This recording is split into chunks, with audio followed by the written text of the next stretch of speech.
Good morning students. आज हमारा example है example number 90 chapter number 3। A B C are partners in a profit sharing ratio 5:4:1। 3 partners हैं हमारी firm में ए B सी, जिनका प्रॉफिट शेयरिंग रेशो 5:4:1 है। Their balance sheet as on 31 March 2017 was as follows. और उनकी बैलेंस शीट 31 मार्च 2017 की अपन को दी हुई है। फिर साथ में हमें कुछ ट्रांजेक्शन्स दिए हुए हैं, उसके लिए हमें बोला है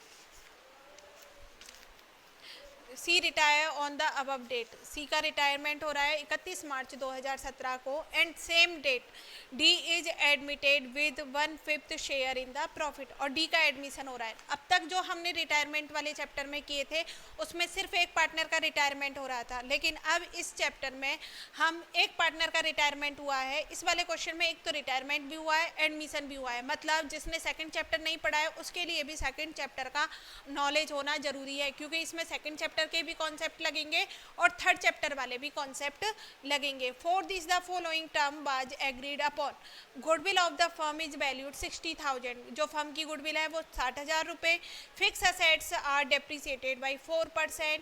stock is valued at 18,000 and amount due to retiring partner shall be transferred to his loan account and new firm ABD will have the profit sharing ratio 2:2:1 and its total capital will be 2 lakh। अपन को normally क्या बनाना है, revaluation account और partners capital account. तो revaluation account तो ma'am हमें फटाफट से आता है बनाना, बनाओ रिवैल्यूएशन अकाउंट। जब मैं बनाती हूँ वीडियो पॉज किया करो, खुद से बना के देखा करो और फिर जहाँ पर भी रुकते हो वो देखा करो। तो क्योंकि अब हम बहुत सारे रिवैल्यूएशन अकाउंट बना चुके हैं। सेकंड चैप्टर में भी हमने रिवैल्यूएशन अकाउंट बनाया था और थर्ड चैप्टर में भी हम रिवैल्यूएशन अकाउंट बना चुके हैं। ये हो गया हमारा रिवैल्यूएशन अकाउंट का फॉर्मेट, ये अमाउंट का कॉलम और ये अमाउंट का column. First transaction goodwill. Goodwill हमारी रिवैल्यूएशन अकाउंट में नहीं जाएगी। Second fix assets are depreciated by 4%। मतलब जो हमारी फिक्स असेट्स है वो डेप्रिसिएट हो रही है, मतलब कम हो रही हैं। अगर फिक्स असेट्स कम होती हैं तो भाई हम क्या करते हैं, उनको क्रेडिट करते हैं। तो टू फिक्स असेट्स ये हो जाएगी 4%। तो फिक्स असेट्स कितने की है, ये हमारी है 1 लाख और 1 लाख का 4% दैट इज 4,000 हो गया। नेक्स्ट है stock is valued at 18,000। Stock को 18,000 रुपये पर मूल्यांकन किया गया है। अगर हम बैलेंस शीट में देखें तो स्टॉक कितने पर है, स्टॉक है 10,000। अगर बैलेंस शीट में स्टॉक 10,000 पर है और अब कितने पर हो गया 18,000, मतलब हमारे स्टॉक की वैल्यू बढ़ चुकी है। बाई स्टॉक अकाउंट कितने से 10,000 से 18,000 दैट इज 8,000 हो गया। नेक्स्ट है amount due to the retiring partner shall be transfer to his loan account. जो रिटायरिंग पार्टनर है उसका जो पेमेंट किया जाएगा वो लोन अकाउंट्स के माध्यम से किया जाएगा। The new firm of ABD, मतलब रिवैल्यूएशन अकाउंट में दो ट्रांजैक्शन, एक तो फिक्स असेट्स का और एक स्टॉक का। इसके बाद हम कैलकुलेट करेंगे प्रॉफिट और लॉस। करो क्या क्या हुआ यहाँ पर हमारा क्रेडिट बैलेंस एक्सेस कर रहा है। अगर क्रेडिट बैलेंस एक्सेस करता है दैट इज प्रॉफिट। तो ये हो जाएगा to partners capital account. To partners capital account. Partner कौन कौन है, पार्टनर हमारे हैं ABC। देखो पार्टनर्स की स्टोरी और सुन लो। हमारे पार्टनर थे ABC। क्या प्रॉफिट शेयरिंग रेशो है, इनका प्रॉफिट शेयरिंग रेशो है 5:4:1। ठीक है, 5:4:1। उसके बाद न्यू पार्टनर आता है और न्यू प्रॉफिट शेयरिंग रेशो हो जाता है 2:1। सी तो रिटायर हो जाएगा, उसके बाद डी का कितना हो जाएगा 1 और इसका शेयर है 1/5 शेयर के लिए आता है। अब रिवैल्यूएशन प्रॉफिट किस में बांटेंगे, रिवैल्यूएशन का प्रॉफिट ओल्ड पार्टनर्स में बांटा जाता है ओल्ड प्रॉफिट शेयरिंग रेशो में, टू A, टू B और टू C। कितना 4,000 को 5:4:1 दैट इज 400 रुपये। तो चार चौका 1,600 रुपये, 4×5 20, 2,000 रुपये। ये हो गया हमारा रिवैल्यूएशन अकाउंट। ठीक है, इसके बाद हम कंप्लीट करेंगे हमारा partners capital account. Partners capital account बनाओ। Partners capital account. Partners capital account में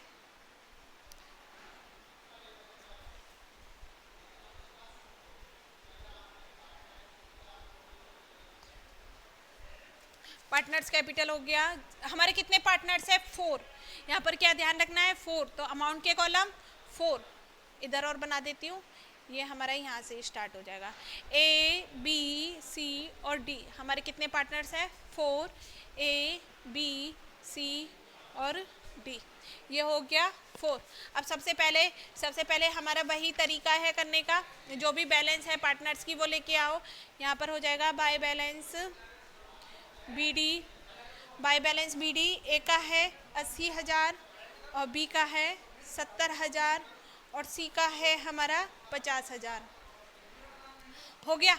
उसके बाद हमें जनरल रिजर्व दिया हुआ है, जनरल रिजर्व को डिस्ट्रीब्यूट करेंगे by general reserve. General reserve को हम ओल्ड पार्टनर्स में ओल्ड प्रॉफिट शेयरिंग रेशो में डिस्ट्रीब्यूट करेंगे। जनरल रिजर्व है कितने का? 50,000 और 50,000 को 5:4:1 दैट इज 5,000, 5 का 20,000 और 25,000। प्रोविडेंट फंड फर्म की लायबिलिटी होती है, इसको डिस्ट्रीब्यूट नहीं किया जाता है। फिर हम देखें असेट साइड गुडविल दिया हुआ है, गुडविल का अकाउंट क्लोज करना होता है तो गुडविल को डिस्ट्रीब्यूट करेंगे to goodwill account. Goodwill account कितना? 20,000 को डिस्ट्रीब्यूट करेंगे ओल्ड प्रॉफिट शेयरिंग रेशो में। क्या है? वही 5:4:1, मतलब 10 से डिवाइड करेंगे 2,000, 8,000 एंड 10,000। हो गया। नेक्स्ट देखें, अब फर्म की गुडविल कितने पर है? 60,000। यहाँ पर गुडविल का ट्रीटमेंट बहुत मोस्ट इंपॉर्टेंट सबसे ज़्यादा, क्योंकि यहाँ पर एडमिशन के भी कॉन्सेप्ट लगाने पड़ेंगे गुडविल के लिए और रिटायरमेंट के भी लगाने पड़ेंगे। गुडविल हो गया हमारा 60,000, गुडविल हुआ 60,000। उसके बाद एडमिशन ये कहता था कि न्यू पार्टनर आता था वो गुडविल लेके आएगा और उसको सेक्रीफाइस में हम डिस्ट्रीब्यूट करेंगे। तो क्या क्वेश्चन में पहले तो सेक्रीफाइस रेशो निकाल ले, सेक्रीफाइस रेशो या गेनिंग रेशो, कुछ भी निकाल लो, कोई भी फॉर्मूला निकाल लो। अगर पॉजिटिव आया तो सेक्रीफाइस, नेगेटिव आया तो गेनिंग। अगर हम सेक्रीफाइस वाला फॉर्मूला लगाते हैं तो old profit sharing ratio minus new profit sharing ratio, old profit sharing ratio minus new profit sharing ratio. Sacrifice ratio किसका निकलेगा? जो हमारे रिमेनिंग है या फिर जिन्होंने न्यू पार्टनर के लिए कंट्रीब्यूट किया है। देखो भाई, डी तो नया आ रहा है, इसका तो लगेगा नहीं, सी जा रहा है, इसका नहीं निकलेगा। किसका निकलेगा? ओनली ए एंड बी का। ए का सेक्रीफाइस रेशो, ए का ओल्ड प्रॉफिट शेयरिंग रेशो कितना है? ए का ओल्ड प्रॉफिट शेयरिंग रेशो है 5/10। ए का कितना है? 5। और बी का ओल्ड प्रॉफिट शेयरिंग रेशो कितना है? 4/10, जिसमें न्यू प्रॉफिट शेयरिंग रेशो, ए का न्यू प्रॉफिट शेयरिंग रेशो 2/5 और सेम हमारा बी का है 2/5। ये हो गया। चलो निकालो, कैलकुलेट करेंगे। 10 एलसीएम हो जाएगा, 10 1 जा 10, 1 × 5 5, 5 2 जा 10, 2 × 4, 2 × 2 4 दैट इज 1/10। हो गया ए का। अब उसका निकालें बी का। 10 एलसीएम, 4 - 4 दैट इज नील, मतलब यहाँ पॉजिटिव आया है। फॉर्मूला किसका लगाया है? सेक्रीफाइस का, मतलब ए का क्या आया है? सेक्रीफाइस, मतलब जो सेक्रीफाइस है उसको मिलेगा। अब ये तो हो गया सेकंड चैप्टर का। थर्ड चैप्टर में हम एक कॉन्सेप्ट पढ़ते थे कि भाई हमारी एक ही एंट्री होती है remaining partner capital account debit to retiring partner. Retiring partner कौन है? सी को तो गुडविल मिलेगी, तो ये तो कंफर्म हो गया टू सी कैपिटल अकाउंट। ठीक है। साथ ही साथ जब सेकंड चैप्टर ये पढ़ते थे कि जो न्यू पार्टनर आएगा वो गुडविल लेके आएगा। अब वो गुडविल कैश में तो लेके नहीं आया, अगर कैश में नहीं लेके आता है तो एडजस्टमेंट करंट अकाउंट से किया जाता है। अगर करंट अकाउंट से किया जाएगा एडजस्टमेंट, तो हम क्या करेंगे? जो न्यू पार्टनर आता है उसकी करंट अकाउंट को डेबिट करते हैं। New partner current account debit to sacrificing partners. तो अपन यहाँ क्या लिख देंगे? न्यू पार्टनर कौन आया है? डी, तो डी का करंट अकाउंट, तो डी का करंट अकाउंट क्या हो जाएगा? Debit. D current account debit किसको मिलेगी? सी को तो मिलेगी। साथ में हम एक कॉन्सेप्ट पढ़ते थे, अगर कोई और पार्टनर सेक्रीफाइस आ रहा है तो उसको भी मिलेगी। यहाँ पर ए का सेक्रीफाइस आ रहा है, बी का तो नील आ रहा है, तो बी को तो ना तो पे करेगा और ना ही इसको मिलेगी। तो अपन यहाँ क्या लिख देंगे? एक डी ए का भी कैपिटल को क्रेडिट कर देंगे टू ए कैपिटल अकाउंट। चलो ये ठीक हो गया, ये एंट्री हो गई। अब ये देखो सी को गुडविल कितनी मिलेगी, सी को अपने शेयर की गुडविल मिलेगी। सी का शेयर 1/10, मतलब सी को गुडविल मिलेगी 6000, 60,000 का 1/10 मतलब 6000, 6000 इसको मिल जाएगी। ए को कितनी गुडविल मिलेगी, जितना उसने सेक्रीफाइस किया है। ए ने सेक्रीफाइस कितने का किया है, 1/10 का, मतलब 6000 का 1/10, 6000 का 1/10 अगेन 6000। अब बताओ डी को करंट अकाउंट, डी कितनी गुडविल लेके आएगा, अपने हिस्से की गुडविल लेके आएगा। डी कितने हिस्से की गुडविल लेके, डी अपने हिस्से की कितना है 1/5, तो 60,000 का 1/5, तो ये हो गया हमारा 12,000। तो डी के में आ जाएगी 12,000, और बाकी यहाँ का भी टोटल आ सकता है 6,000 प्लस 6,000 दैट इज 12,000, लेकिन मैंने पूरा कॉन्सेप्ट से करके बता दिया है। ये हो जाएगी। अब इसको पोस्टिंग करेंगे, D current account debit to C capital और टू ए कैपिटल। ठीक है, कैपिटल में अब यहाँ पर क्या आ रहा है, करंट अकाउंट। ठीक है, तो हम इसकी करंट अकाउंट की पोस्टिंग नहीं करेंगे, सिर्फ यहाँ पर आ जाएगा कैपिटल के लिए करेंगे, कैपिटल को कैपिटल में नहीं लिखेंगे।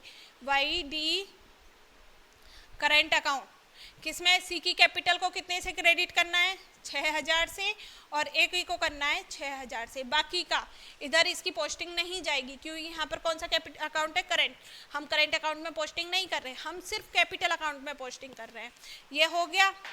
नेक्स्ट है ये कि न्यू फर्म, ये हो गया गुडविल का।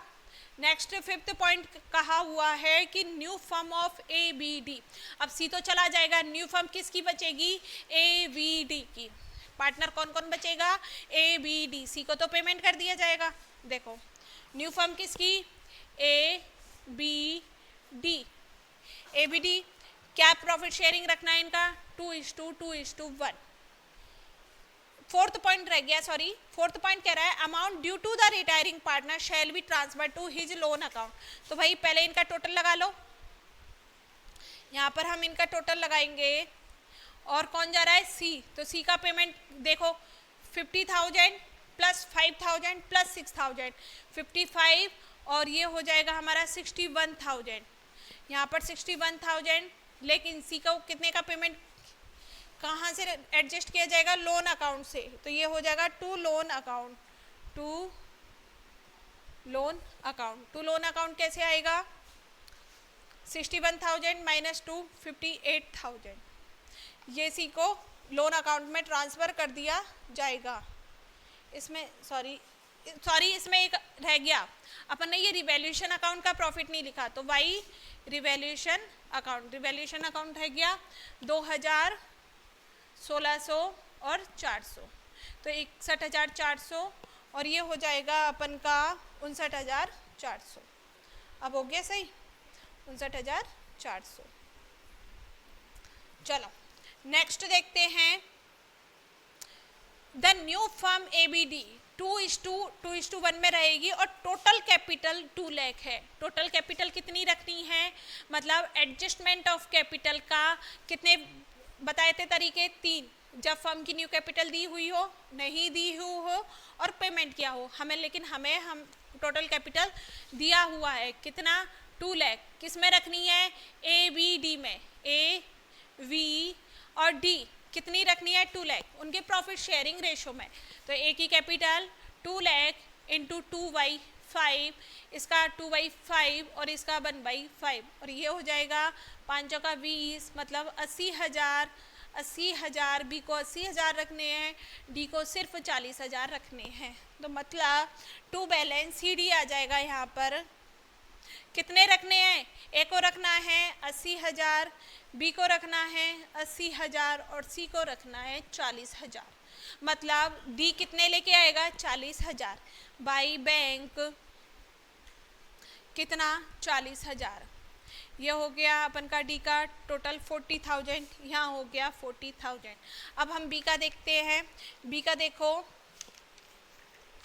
70,000 प्लस 20,000 90 मतलब 91,600, 91,600, और यहाँ पर 88,000 हो गया, मतलब इधर कम है तो 2 कैश अकाउंट, जब किसी से ट्रांजैक्शन नहीं बोले किससे पेमेंट करना है, कैश में लेके आते हैं। करंट अकाउंट में जब क्वेश्चन में बोलेगा तभी करेंगे, मतलब 91,600 में से कितना लेस करेंगे, 88,000, तो ये हो जाएगा 36,000 यहाँ इसका क्या आ जाएगा, पेमेंट आ जाएगा, और ये बैलेंस हो जाएगा 91,600 हो गया। यहाँ टोटल करें, यहाँ है 80,000, 80 प्लस 20 1 लाख, 1,05,000, 1,11,000, 1,13,000, 1,13,000, यस 1,13,000 में से लेस करेंगे 80,000 और 90,000, 1,13,000 में से जब 90 लेस करेंगे ये आएगा 23,000, कैश अकाउंट में आ जाएगा 23,000, ठीक है, ये कैश का आ गया, और यहाँ पर आ गया 1,13,000। बस ये हो गया क्वेश्चन। बैलेंस शीट नॉर्मल बनी जाएगी, कितने पार्टनर दिखाने हैं बैलेंस शीट में, ABD, और कैश अकाउंट का बैलेंस देख लो। कैश हमारी बैलेंस शीट में कितने का दिया हुआ है, ये दिया हुआ है 50,000 का, कितने का दिया हुआ है, 50,000 का बैलेंस शीट में, प्लस जितना हमारा आया होगा वो ऐड कर देंगे, जाएगा वो लेस कर देंगे। हमारे पास यहाँ पर देखो आया है, कितना आया है, 40,000, मतलब हमारा कैश बैलेंस हो गया 90,000, जिसमें से 2 कैश हमारा चला गया 23,000 प्लस 3,600, मतलब 26,600, 26,600, ये हो गया 400, 3 और 6, 63,400। बैलेंस शीट में देखो, बैलेंस शीट में आपका कैश का बैलेंस कितना दे रखा है, 63,400, साथ में ये करंट अकाउंट बता देना आप 12,000 से बैलेंस शीट में, और लाइबिलिटी साइड में लोन अकाउंट आ जाएगा, किसका लोन है, 2C लोन अकाउंट, C का लोन अकाउंट है।